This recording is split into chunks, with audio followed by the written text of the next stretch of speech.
G'day, guys. Welcome back to Steelers Nation Australia. We're not too far away, man. We aren't too far away. The Pittsburgh Steelers season is coming around the corner. It is very near. I think it's like now 10 or 9 days away from training camp. And I know it's only training camp, but it's like it's the start of something. The players are coming back. They're going to Latrobe. And now fans can go and celebrate and watch and talk with other fans and start to get really hyped up. It's a time also, I think, that we can go back and reflect from last year.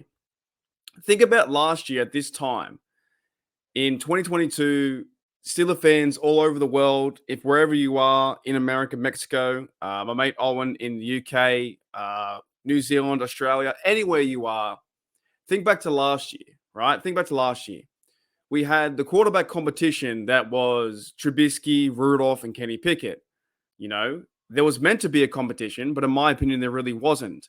The Steelers went and started Trubisky because I think they thought that he was the best guy for the job, and it worked out after 4 weeks. It wasn't. It didn't happen. He's better as a backup. And now we had Kenny Pickett run in at halftime for the Jets, and he's been starting ever since. And Trubisky's been helping out here and there. Think back to last year, though. To last year, when that happened, we had the quarterback controversy. You're like, well, who's the leader of the team? Who's going to lead the Steelers down the field to win games? Well, this year, we now know that 2023, that's Kenny Pickett. He's been working out with all the receivers, been working out a lot with Allen Robinson, the guy that we picked up as a veteran receiver who should be our, receiver number 3. He's been working out with Pickens, Deontay, all those guys, right? We now have Kenny Pickett as the guy. If you like him or don't like him just yet, he's one guy that you can rally around. And yes, we need to see him to be successful. Well, what better time to rally around a guy into his second year to jump on the train right now and get hyped for Kenny Pickett? That's what I'm excited for. I know that he hasn't passed for 100 TDs yet, right? But it's this time where it's fun to jump on and support Kenny Pickett from now, from the day he goes to camp. And I like how he's so confident. I like how he's getting things in order. He went and got married in the offseason. He has a great connection with his team. So many people and Steeler players in the team are excited about Kenny Pickett this year.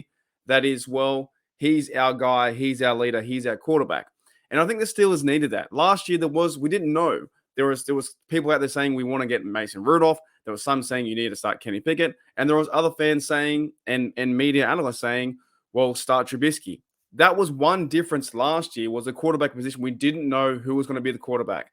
All off season, we have known for 6 months that we know it's Kenny Pickett. It's his team. He gets first full reps. He's developing chemistry with the receivers. He's developing chemistry with Matt Canada, Mike Tomlin, everything like that. It's his team to go and try and succeed and be the best that he can. That's what I'm excited for. That's one thing, right? The next thing is offensive line. They went to the draft. They got Broderick Jones there at a high pick. They traded to get him. I still like Dan more, but I like the fact that we have Broderick Jones there for the next 5 years. So build his confidence up and try and get him into the starting rotation. That was different to last year too. The offensive line over the last few years has been building since the days of Trey Turner. We had Kendrick Grant at center, and you started rookie guys like Dan Moore and Kevin Dotson on the line. You went and got Isaac Seumalo. The offensive line is much better in 2023 this year than it was last year, right? Also, look to their health, right? Health is going to be one thing that going into camp, we hope everything's fine. We know that TJ Watt went down the first week. Don't happen again, right? TJ Watt, we need you. Kazi, we need you. So when TJ Watt went down the first week, that kind of ruined most of the season, and we went to be 2-6. If this defense can stay healthy from the get-go, being week 1 and all the way into the bye and after, and play competitively, play physical, and be healthy, this team is going to be fun to watch. Also, it's going to be fun to watch them try and push into the playoffs, because I still think I can get around. They get around 11, 12 wins, right? It's going to be awesome to see that. So health is one factor, which happened last year early in the season, September. First game, TJ Watt went out. Here's another thing.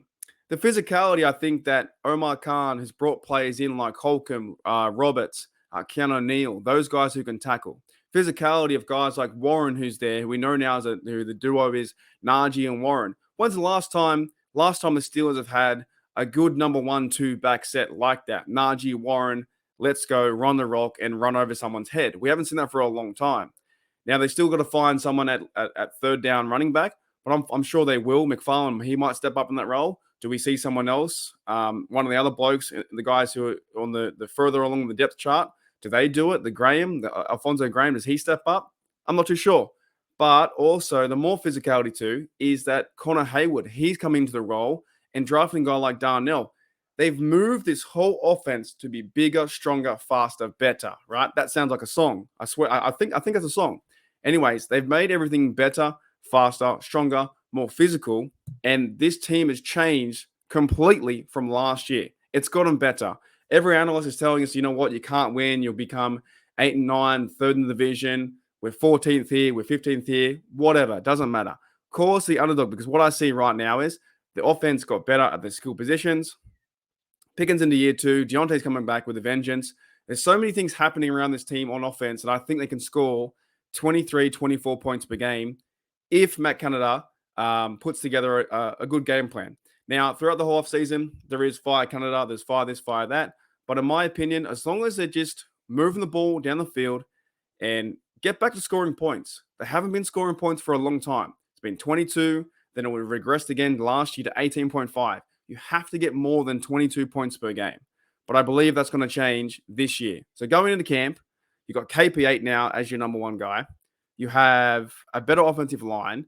You have a 2 running back set who you know is going to do damage with Najee and Warren, and Connor Hayward to be the halfback. Everything's gotten better. Then you go on the defense. You signed up Ogunjobi, right? Going to camp too. Ogunjobi's got a 3-year deal.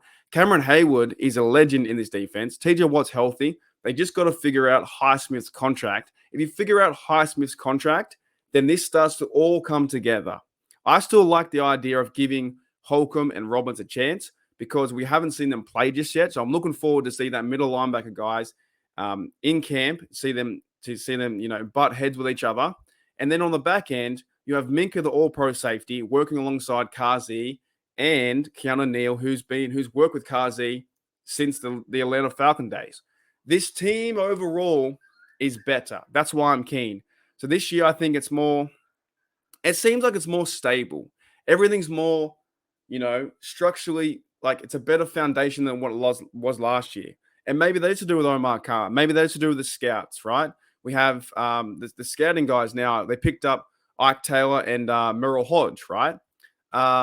Maybe it's to do with them.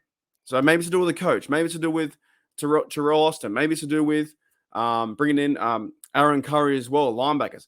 They pretty much gutted all the linebackers and said, you know what? You're not good enough. You're out of here. We need something special. We need something new. Went and drafted 2 tall corners, that is JPJ and Corey Trice. I'm excited to see what they can do on the field.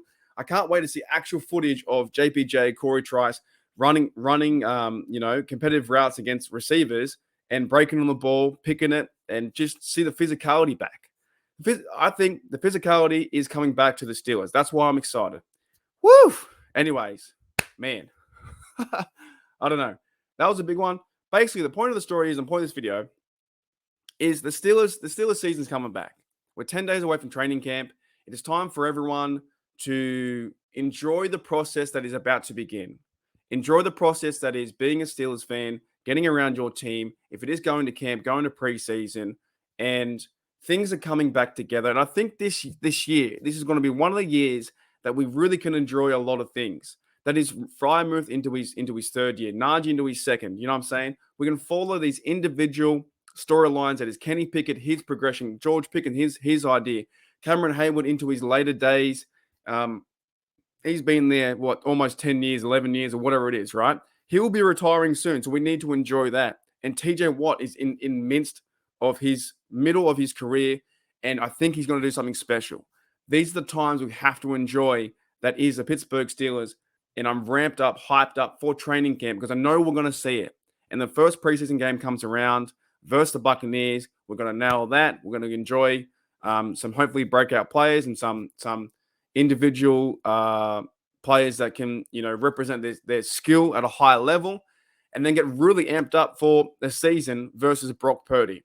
I'm not worried about Brock Purdy. I saw this the other day as I end the video, and I talked about this on live. If you made it this far, are you worried about Brock Purdy? The update was they're going to try and see if he's going to play week 1. I'm not worried about Mr. Irrelevant round 7. I had a good 5-6 games that won it. He won every single game. Not worried about that. if you're going to see this bloke in Heinz Field at the very end, right? At the very end, versus the Steelers week 1, and do you think he's going to score more than 3 TDs? I doubt it. I don't think he's going to score more than 3 TDs. I see Minka picking him off. I see Kazi picking him off. I see Patrick Peterson. I didn't even mention Patrick Peterson. He's going to pick him off. This guy's going to be in a lot of trouble. I don't care who they start in week 1, and I will push this narrative the whole way for the next 2 months. I don't care who they start at quarterback. I believe the Steelers can win this game as the underdog at week 1. They did it versus the Bills. They did it versus the Bengals. Next up, at home, for the first time in the last 8 years, they will do it against the 49ers. Hope you guys are hyped. All right, my I'll see you guys later.